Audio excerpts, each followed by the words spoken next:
Hello students, आज हम लोग क्लास 9 का चैप्टर 6 लाइंस एंड एंगल्स का जो आपका लास्ट टॉपिक रह गया था हम लोगों का कि angles found when are transversal cut two parallel lines. ठीक है, जब कोई ट्रांसवर्सल लाइंस जब दो पैरेलल लाइंस को कट करती है तो उनसे बनने वाले एंगल्स के विषय में हम लोग डिस्कस करेंगे।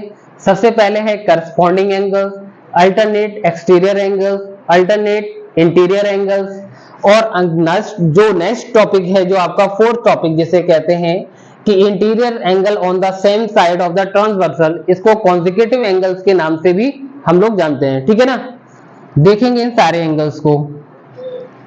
तो इसको समझने से पहले सबसे पहले हम लोग देख लेते हैं कि पैरेलल लाइंस क्या है।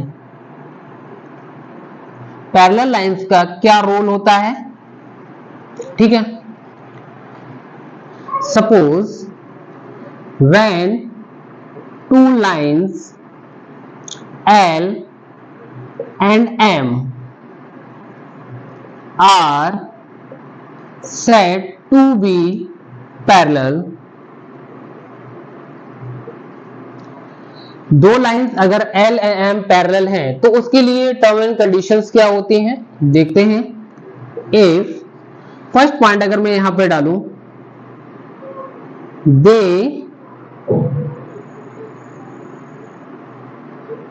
लाइन्स, या दे ऐसे लिख सकते हैं, they lies in the same plane. वो दोनों लाइनें क्या होनी चाहिए, सेम प्लेन में होनी चाहिए।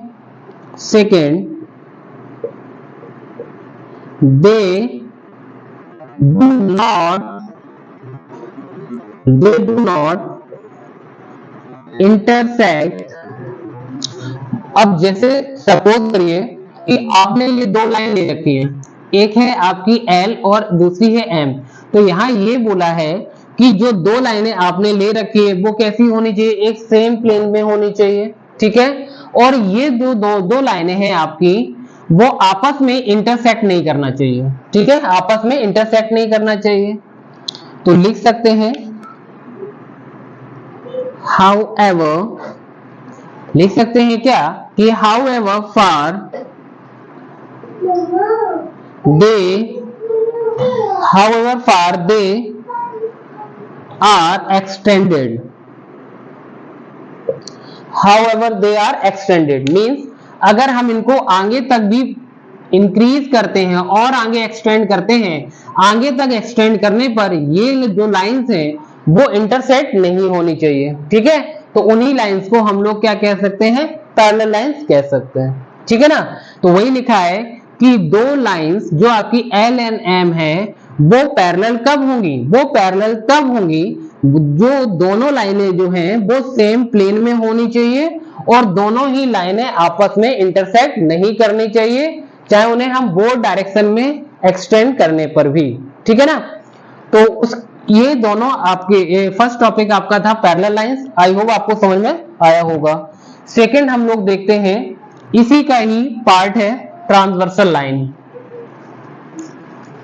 ट्रांसवर्सल लाइन क्या है, देखिए ट्रांसवर्सल का समझने सबसे अच्छा तरीका ये है कि ट्रांसवर्सल जो लाइन होती है वो किन्हीं दो लाइनों को या दो से ज्यादा लाइनों को वो अलग अलग पॉइंट पे कट करती है। जैसे मान लीजिए हमने यहां पर ये दो लाइनें ले ली, मैं थर्ड लाइन भी ले सकता हूं, तो ये जो लाइन हमारी होती है ये इसको कहते हैं ट्रांसवर्सल लाइन, ट्रांसवर्सल।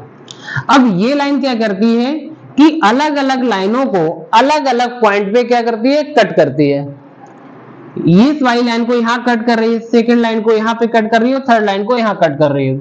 मान लीजिए फर्स्ट लाइन जो आपकी L है, सेकंड M है, थर्ड आपकी N है, तो तीनों लाइनों को वो अलग अलग पॉइंट पे कट करती है, उस लाइन को हम क्या कहते हैं, ट्रांसवर्सल लाइन कह सकते हैं। ठीक है, अब जैसे मान लीजिए यहां पर अगर मैं एक दो लाइन बना देता हूं इस तरीके से, ठीक है, और यहां से मैं अगर एक लाइन को ड्रॉ कर देता हूं, ठीक है, तो ये जो लाइन होगी वो ट्रांसवर्सल लाइन ये नहीं कहलाएगी। ठीक है, क्योंकि ये दोनों लाइनों को एक ही पॉइंट पे क्या कर रही है, इंटरसेक्ट कर रही है। ठीक है,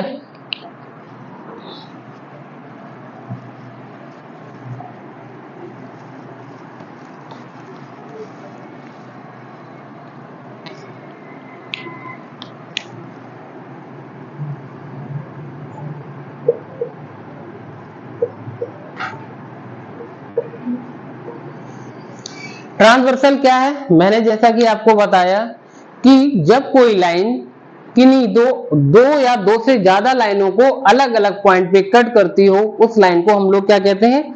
ट्रांसवर्सल लाइन कहते हैं। A line intersect two or more lines. A line intersect two or more lines at distinct point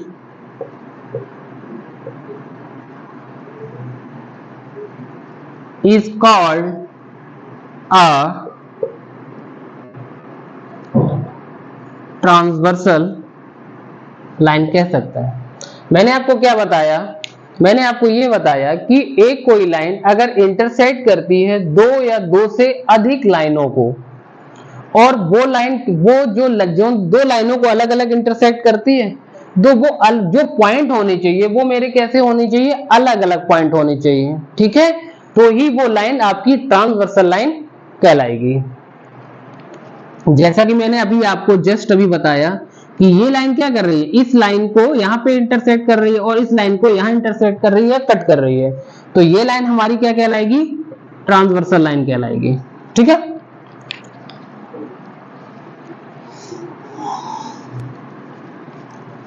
अब देखते हैं हम लोग इसी टॉपिक को कि angle found when a transversal cut into two parallel lines.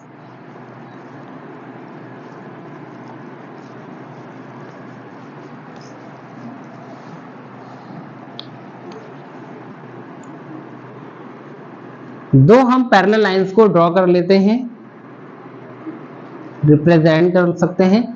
इस लाइन को हम T बोल सकते हैं, ट्रांसवर्सल को, ठीक है? और ये जो दो लाइंस हैं इनको हम L और M बोल सकते हैं, ठीक है? तो यहां हम लोग देखते हैं, इसको हम फर्स्ट मानते हैं, this is second, third and fourth and fifth, 6, 7 and 8, okay? तो सबसे पहले अगर हम लोग देखते हैं करस्पॉन्डिंग एंगल्स क्या होता है। करस्पॉन्डिंग एंगल्स की अगर हम लोग बात करें तो क्या हो सकते हैं? तो यहां पे अगर आप देख रहे हैं कि एंगल 1 जो हो सकते हैं करस्पॉन्डिंग एंगल में देखेंगे, angle 1 and angle 5, angle 1 and angle 5, इसी तरीके से angle 2 and angle 6, angle 2 and angle 6 corresponding angle में होंगे। Angle 3 and angle 7, angle 3 and angle 7, angle 4 and angle 8। मैंने क्या बताया? ये सारे angle 1 and angle 5, angle 2 and angle 6, angle 3 and angle 7, angle 4 and angle 8। तो क्या कह सकते हैं? Are called pair of corresponding angles. क्या कह सकते हैं? Are called pair of corresponding angle, okay? Angle 1 and angle 5, angle 2 and angle 6, angle 3 and angle 7, angle 4 and angle 8, ये सारे के सारे हमारे करस्पॉन्डिंग एंगल्स होते हैं, ठीक है? उसके बाद हम लोग देख लेते हैं अल्टरनेट इंटीरियर एंगल्स, ठीक है ना? तो अल्टरनेट इंटीरियर एंगल कैसे होंगे? यहाँ पे देखिएगा, angle 4 and angle 6, angle 4 and angle 6, आपका ये हो जाएगा एंगल 3 एंड एंगल 5 हो जाएगा, ठीक है? एंगल 3 एंड एंगल 5 हो जाएगा। तो इनको भी कह सकते हैं are called pair of corresponding are called pair of interior angle, alternate interior angle. अब इसमें देखते हैं अल्टरनेट एक्सटीरियर एंगल कौन कौन से हो सकते हैं हम लोगों के। अब यहाँ पे इंटीरियर का मतलब ये आपके दो पैरेलल लाइंस के बीच में जो आपके एंगल्स फॉर्म्ड हो रहे थे।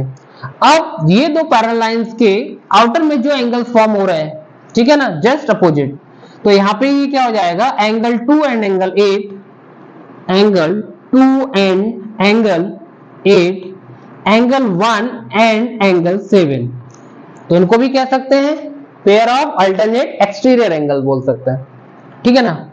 अब देखिएगा यहाँ पे हमने क्या लिखा है कि interior angle on the same side of the transversal, interior angle on the same side of the transversal, इसी को हम लोग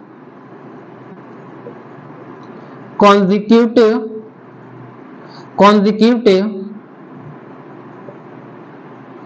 इंटीरियर एंगल भी कहते हैं। इसमें होता क्या है, इसमें ये होता है कि जो यहाँ पे अगर देख रहे हो ट्रांसवर्सल की, जो अगर हम लेफ्ट साइड की बात करें या हम राइट साइड की बात करें, तो यहाँ पे अगर आप देख रहे हो interior angle on the same side of the transversal, मतलब इस साइड के और जो इस साइड के जो एंगल्स होते हैं उनका जो सम होता है वो 180 के इक्वल होता है। उनका जो सम होता है, जैसे अगर हम ट्रांसवर्सल की लेफ्ट साइड की बात करते हैं, जो ये जो एंगल है एंगल 3 और एंगल 7, और राइट साइड की बात करें एंगल 4 और एंगल 5, इन दोनों का जो सम होगा एंगल 4 एंगल 5 का कितना होगा, 180 डिग्री होगा। कब होगा, जब ये जो L और M हमारी दोनों ही पैरेलल लाइंस होंगी, ठीक है ना। इसी तरीके से angle 3 plus angle 6 equal 180 degree when two lines are parallel, when two lines are parallel, तो angle 3 plus angle 6 is equal to 180 degree, ठीक है। तो यहाँ पे हम बता सकते हैं angle 3 and angle 6 comma angle 4 and angle 5, ठीक है। तो इन दोनों का सम कितना होता है, 180 के इक्वल होता है। तो देखिएगा जब हमारी ट्रांसवर्सल लाइंस जब दो पैरेलल लाइंस को कट करती है तो 4 टाइप्स के एंगल आपके क्रिएट होते हैं, जैसा कि मैंने बताया आपको, corresponding, alternate interior, alternate exterior angle and consecutive angles, ठीक है। तो उनके एंगल्स भी मैंने आपको बताए, एंगल 1 एंड एंगल 5 आपका करस्पॉन्डिंग एंगल हो गया, एंगल 2 एंड एंगल 6 करस्पॉन्डिंग हो गया, angle 4 and angle 8, angle 3 and angle 7, ठीक है। तो ये सारे के सारे आपके करस्पॉन्डिंग में आ जाते हैं।